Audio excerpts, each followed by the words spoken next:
असुर और देव का आख्यान होता है उपनिषद में कि असुर हैं जो निष्कामता की ओर है ही नहीं, अर्थात ये तो देव से छीन लेंगे, अर्थात सिर्फ स्वार्थ का ही होता है उसमें स्वार्थ भाव, तो वह निष्कामता से नहीं होता, अर्थात उसमें कामना अधिक रहती है। फिर कामना अधिक, फिर वह अपनी इंद्रियों को उसमें नहीं कर पाता, अपनी इंद्रियों की तीव्रता को रोक नहीं पाता, अपनी इंद्रियों को जो चाहता है कि तीव्र इच्छा होती है उसकी, तो फिर वो गलत सलत जो भी देखता है देख लेता है, उसकी इंद्रियां काम करना बंद, ये इंद्रियां उस दुष्ट प्रवृत्ति को रोक नहीं पाई, फिर ये इंद्रियां उससे पराजित हो गई किसी आसुरी प्रवृत्ति से।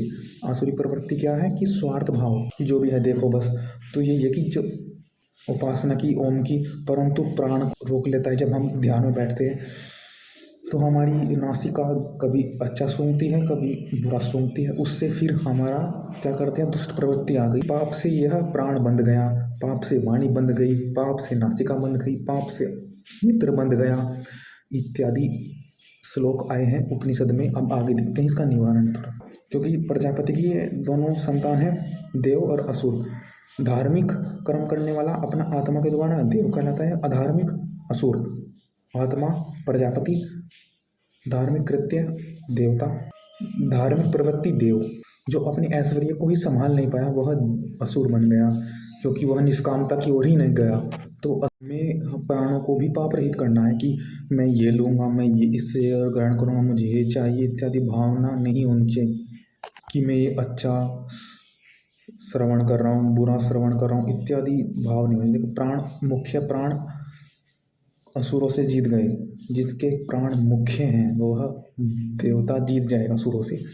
क्यों, देखो मुख्य प्राण ना तो दुर्गंध सूंघ, देखो भूख इंद्रियों को है, इंद्रिय खाती रहती है, परंतु जब उसमें कुछ चयन करने लगे मानसिकता, तो फिर वो आत्मा का काम है।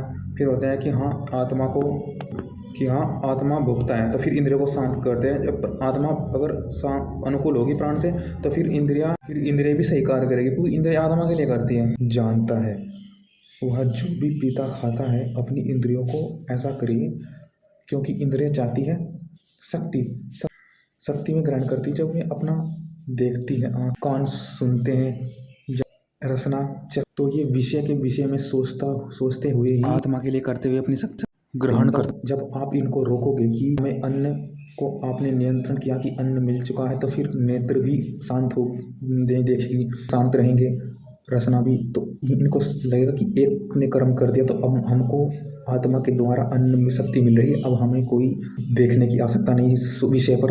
तो प्राण से कंट्रोल करना है अन्न को, अपनी शरीर को। जब प्राण अनुकूल होंगे तब सब इंद्रियां कंट्रोल होगी, कि प्राण इंद्रिया सोचेंगे कि प्राण के द्वारा हमें शक्ति मिल रही है, रक्षा हो रही है हमारी, अब हमें विषयों की ओर नहीं जाना।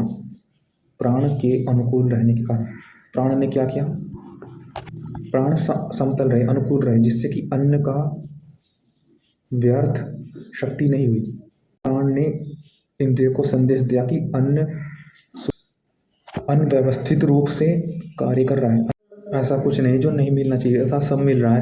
तो फिर वो भाव भी रहता है कि अर्थात अपने सुख को जानो, सुख के लिए ही करो, अनुकूल सुख वही है जो दुख से दूर हो, अपने आत्मा के गुण को जाने, क्योंकि फिर बाद में दुख ना हो तो दुख से बचे रहे, क्योंकि संसार तो नष्ट हो रहा है, तो आप नष्ट ना हो, आप बचे रहो, क्योंकि आप टकरा के चूर ना हो, जैसे कि पत्थर की भांति कहा गया है। तुम्हारे प्राण को अनुकूल रहे कि हाँ प्राण जो मिल रहा है वो सब मिल रहा है, अब सुचारू रूप से सब इंद्रिय कार्य करिए, अन्न के द्वारा सबको शक्ति सामर्थ्य है जो मुझे अनुभव करना मिलना चाहिए, सब इन शरीर के माध्यम से मिल रहा है, आत्मा के अनुकूलता से ही मिल रहा है। तुम्हें कुछ प्रयास करने की आवश्यकता नहीं है, प्राण स्वयं करे।